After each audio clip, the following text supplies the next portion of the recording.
जय हिंद दोस्तों, स्वागत है आपका अपने YouTube चैनल एजुकेशन पथ में। जैसा कि आपको पता है, हम लोग अभी सारे सब्जेक्ट्स का ऑब्जेक्टिव क्वेश्चंस को डिस्कस कर रहे थे। इससे पहले जो है केमिस्ट्री का है ना, ये हमारा दूसरा पार्ट है। इससे पहले वाले पार्ट में अम्ल, क्षार और लवण का पूरा थ्योरी समझा दिया गया है। उसी का ऑब्जेक्टिव को आगे बढ़ाते हुए हम लोग आज आगे क्वेश्चंस को देखेंगे, जिसमें पहला क्वेश्चन है कि निम्नलिखित में से कौन सा पदार्थ का जलीय विलयन नीले लिटमस पत्र को लाल कर देता है। क्या बोल रहा है दोस्त? बोल रहा है कि नीले लिटमस पत्र को लाल कर देता है। तो लाल कौन करता है? तो लाल करता है अम्ल। कौन करता है? अम्ल। देखिए, ये सारी थ्योरी आपको पिछले वीडियो में हम बताए हैं। अगर आप उस वीडियो को नहीं देखे हैं तो उसको एक बार जरूर देख लीजिए। अगर आप देखे भी हैं तो इस वीडियो को देखने में आप आई बटन पे क्लिक करके उस वीडियो को भी आप देखेंगे तो आपको पूरा थ्योरी समझ में आ जाएगा। चलिए आगे बढ़ते हैं। सभी अम्ल जल में घुलकर क्या प्रदान करते हैं? तो आपको जैसा पता है कि कोई भी जो अम्ल होगा उसको जल में जब घोलेंगे तो वो क्या देगा आपको? H+ ion. क्या देगा दोस्त? H+ ion. ठीक है, तो एसिड का ये क्या है? प्रॉपर्टी ही है कि जब उसको जल में घुलाएंगे तब हमको H+ आयन देगा, यानी हाइड्रोजन आयन देगा। अगला प्रश्न है कि कोई भी विलयन लाल लिटमस पत्र को अगर नीला कर देता है तो उसका पीएच वैल्यू क्या होगा? तो उसका पीएच वैल्यू हमेशा क्या होगा? 7 से कम, क्योंकि वो कैसा है? अम्ल है। देखिए, अगर नीले लिटमस पत्र को क्या कर रहा है? लाल कर रहा है। नीला को लाल कर दे रहा है, इसका अर्थ है कि वह क्या होगा? अम्ल होगा दोस्त। क्या होगा? अम्ल। और अम्ल का जो पीएच वैल्यू होता है वह हमेशा क्या होगा? 7 से कम। 7 से कम होता है। जब कभी भी हम देखेंगे अम्ल का जैसे ही होगा तो पीएच वैल्यू 7 से कम। अब पूछ रहा है निम्नलिखित में से कौन प्रबल अम्ल है? कौन प्रबल अम्ल है? बताइए। तो H2SO4, HCl और KHNO3 ये भी जो है सब के सब कैसे हैं? तो सभी प्रबल अम्ल है। कैसे अम्ल हैं? सभी प्रबल अम्ल है। अम्ल की पहचान करने के लिए है ना, क्या देखेंगे? सबसे पहले उसमें देखेंगे कि हाइड्रोजन दिखेगा आपको। सबसे पहले हाइड्रोजन देखने को मिलेगा। जैसे ही आप देखेंगे तो उसको समझ जाएंगे कि अच्छा ये जो है क्या है? एक अम्ल है, क्योंकि उसको जैसे ही जल में घुलेंगे तभी तो H+ आयन देगा। ठीक है, अगला हम लोग बात करें कि Na2CO3 का जलीय विलयन का पीएच वैल्यू क्या होगा? तो आप बताइए कि यह इसकी जो प्रॉपर्टी है वह क्या है? तो यह एक क्या है? क्षार है। क्या है? क्षार है। तो यह इसका क्या हो जाएगा? 7 से अधिक। क्या हो जाएगा? 7 से अधिक। अगला प्रश्न है कि ऑक्सेलिक अम्ल का प्राकृतिक स्रोत निम्नलिखित में से कौन है? तो ऑक्सेलिक जो है एसिड जो है किस में पाया जाता है दोस्त? तो यह पाया जाता है टमाटर में। किस में पाया जाता है? टमाटर में। अगला है कि शारीरिक हमारा जो शरीर है पीएच के कितने परास के बीच कार्य करता है? तो हमारा जो शरीर का जो परास होता है यानी पीएच जो होता है दोस्त, वह क्या होता है? तो 7 से लेके 7.8 के बीच में होता है। 7.7 है ना, 7 से लेके 7.8 के बीच में होता है। अगला कह रहा है टाइटरिक एसिड निम्नलिखित में से किसमें पाया जाता है? तो टाइटरिक एसिड इमली में पाया जाता है। किसमें पाया जाता है? इमली में। ये सारी चीजें हम आपको किसमें? पहले वाले वीडियो में हम पूरा थ्योरी में ये सारी चीजें हम आपको बता दिए हैं। अगला प्रश्न है कि टाइटरिक एसिड निम्नलिखित में से किसमें पाया जाता है? तो इमली में। किसमें? इमली में। कह रहा है मधुमक्खी के डंक में एक एसिड होता है ना, जिसके कारण हमें क्या होता है? दर्द और जलन महसूस होती है। जब मधुमक्खी हमको काटता है या किसी को भी तो दर्द कैसे होता है? वो क्या है? एक एसिड रिलीज करता है। तो उस एसिड का आप बताइए कि नाम क्या है? तो वह है मेथनोइक एसिड। कौन सा हो जाएगा दोस्त? Methanoic acid. तो पूछेगा मधुमक्खी के डंक में कौन सा एसिड होता है? तो मेथनोइक एसिड। अगला है निम्नलिखित में से किसके कारण है ना अम्ल की वर्षा होती है? तो अम्ल की वर्षा जो आप देखेंगे है ना, इससे जो है क्या होता है? इसको एसिड रेन भी कहा जाता है। अगर इंग्लिश में अगर इसका टर्म दिया जाए तो आपसे पूछा जाएगा एसिड रेन। तो एसिड रेन होता है SO2 के कारण। किसके कारण? SO2 के कारण। अगला है टूथपेस्ट कैसा होता है? तो टूथपेस्ट की प्रकृति कैसी होती है दोस्त? तो वह क्षारीय होती है।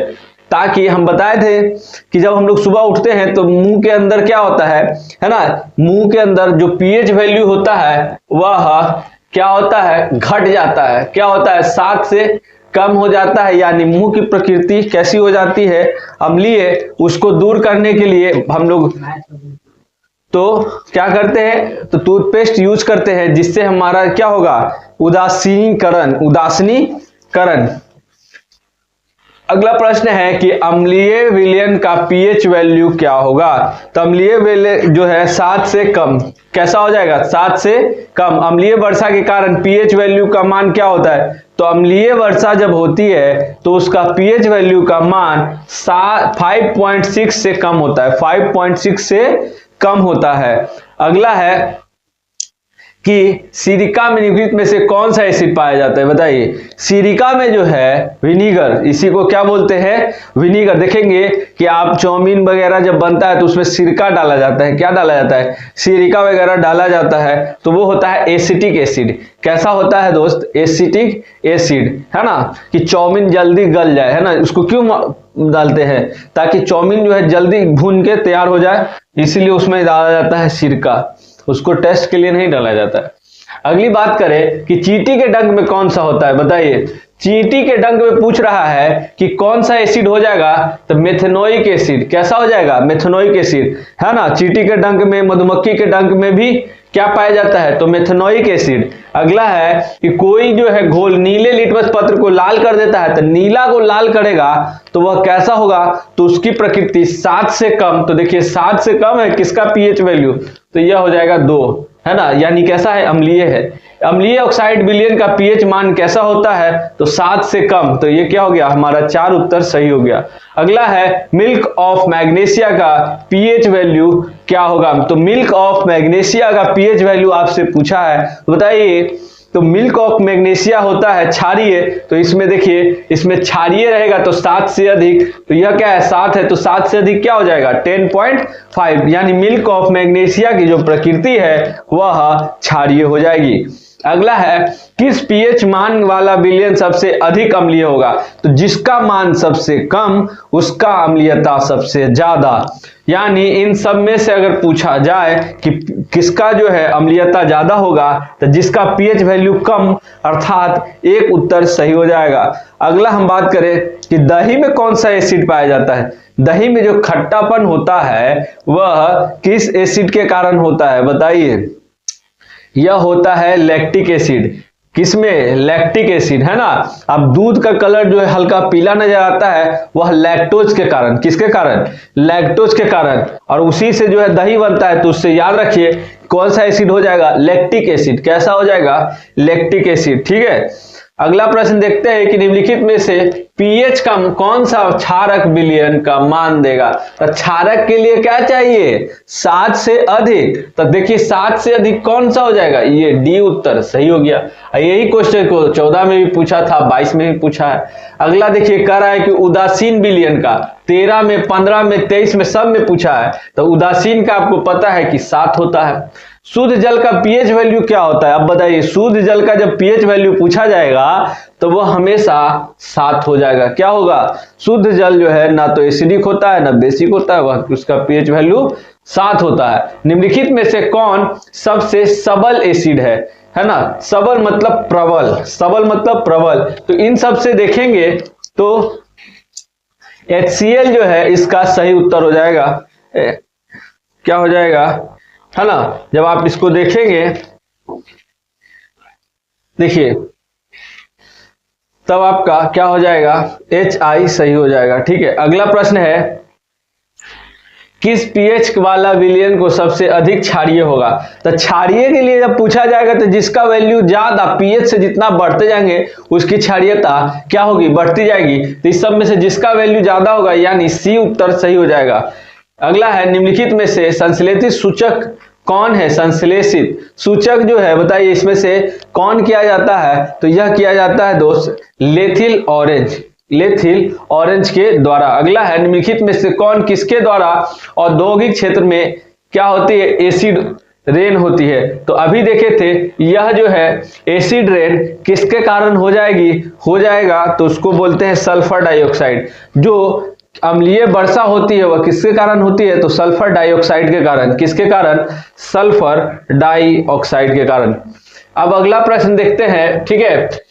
अब देखिए लवण से ज्यादा प्रश्न आएगा।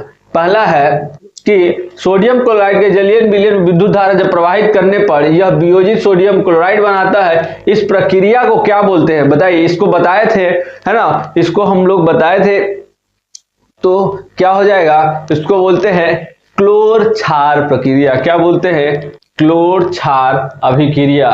क्लोर क्षार अभिक्रिया। कह रहा है निम्नलिखित में से कौन सही है? बताइए। इसमें से जब आप देखेंगे कि कौन सही है तो आपको समझ में आएगा कि जो दिया हुआ है यह क्या है? बताइए।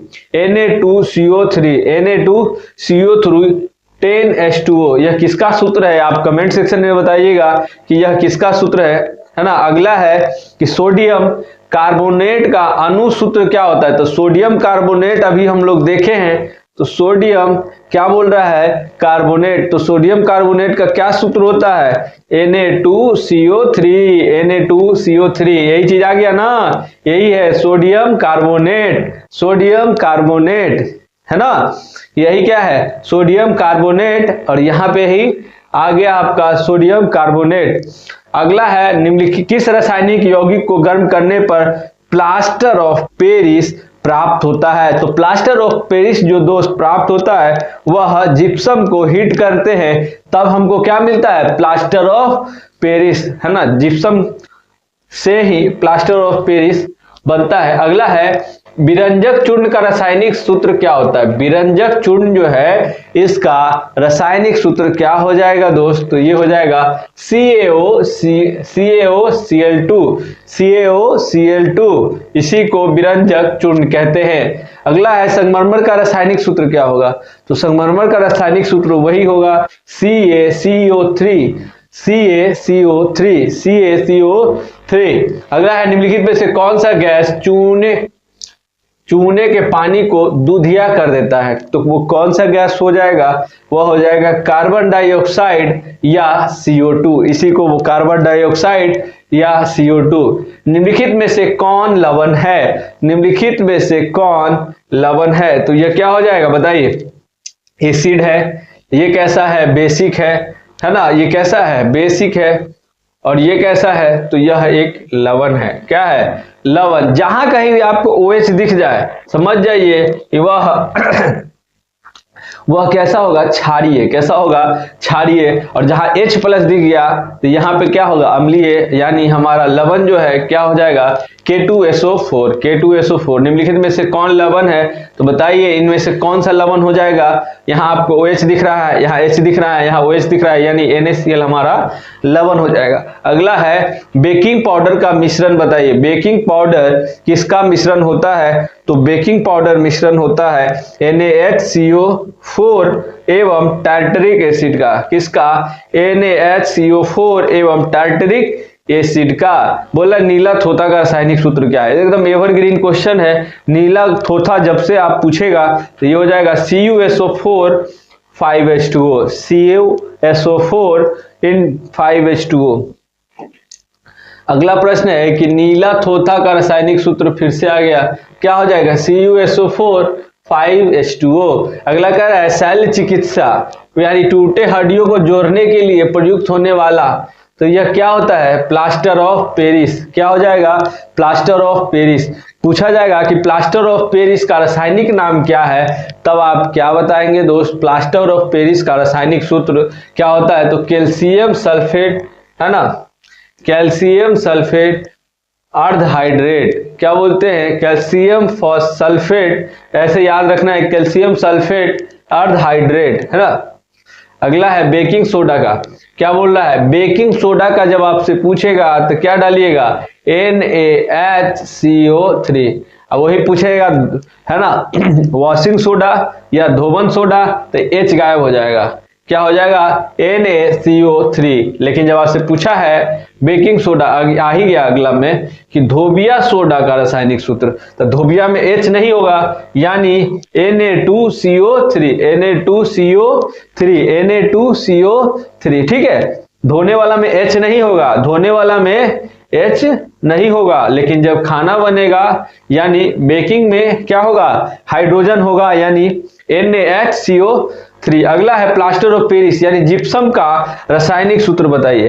रासायनिक सूत्र तो बताइए, जब जिप्सम से प्लास्टर ऑफ पेरिस बनाते हैं तब यह हाफ H2O दिखिएगा कि आपको दिखेगा CaSO4 और हाफ H2O, CaSO4 और हाफ H2O। अगला है कि सोडा S का रासायनिक सूत्र क्या होगा, तो Na2CO3। अगला है आयोडीन युक्त नमक है, तो आयोडीन युक्त जो नमक होता है बताइए इनमें से कौन सा होगा आयोडीन नमक, तो वह क्या हो जाएगा दोस्त, ये दोनों ही जो है आयोडीन नमक है, चाहे वह NaCl क्या हो, पोटेशियम आयोडाइड हो, या NaCl है ना, पोटेशियम आयोडाइड है ना, तो ये दोनों क्या हो जाएगा आपका आयोडीन युक्त नमक। अगला है निम्नलिखित में से कौन विजातीय यौगिक है, तो निम्नलिखित में से कौन हो जाएगा दोस्त विजातीय यौगिक, वो होगा प्लास्टर ऑफ पेरिस। क्या हो जाएगा, प्लास्टर ऑफ पेरिस। अगला है कि CaOCl2 का प्रचलित साधारण नाम क्या है। अभी कितनी बार देखे हैं आप, देखिए उसका नाम भी आप नामकरण भी कर सकते हैं। ये आपको कैल्शियम दिख रहा है, ये क्या दिख रहा है, ऑक्सीजन, यानी कैल्शियम ऑक्सीजन, और क्या दिख रहा है, क्लोरीन। तो बताइए इसमें से अगर कैल्शियम, तो इस कैल्शियम ऑक्सीजन और क्लोरीन को मिला के कौन सा नाम दे सकते हैं इसको बोलते हैं विरंजक चूर्ण। क्या बोलते हैं, विरंजक चूर्ण बोलते हैं। अगला है कि चूना का रासायनिक सूत्र, कौन सा चूना, तो बुझा हुआ चूना यानी चूने जल का रासायनिक नाम क्या हो जाएगा दोस्त, तो कैल्शियम हाइड्रोक्साइड, कैल्शियम हाइड्रोक्साइड।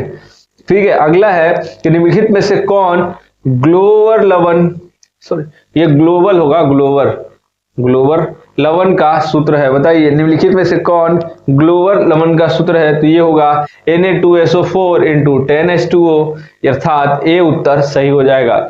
इस प्रकार से हम लोगों ने देखा कि अम्ल, क्षार और लवण से जितना भी ऑब्जेक्टिव क्वेश्चन आपसे पूछा गया है वो सारा का सारा अभी डिस्कस हो चुका है। थ्योरी का पार्ट भी आपको सबसे पहले पढ़ा दिया गया था, देन उसके बाद ऑब्जेक्टिव कराया गया है। तो अगर आपने थ्योरी में अगर कहीं भी आपको कोई भी क्वेश्चन में डाउट होता है तो आप वह थ्योरी पार्ट जो 5 मिनट में रिवीजन कराया गया था उसको आप लोग देख लीजिएगा। मिलते हैं अगले चैप्टर में, धन्यवाद।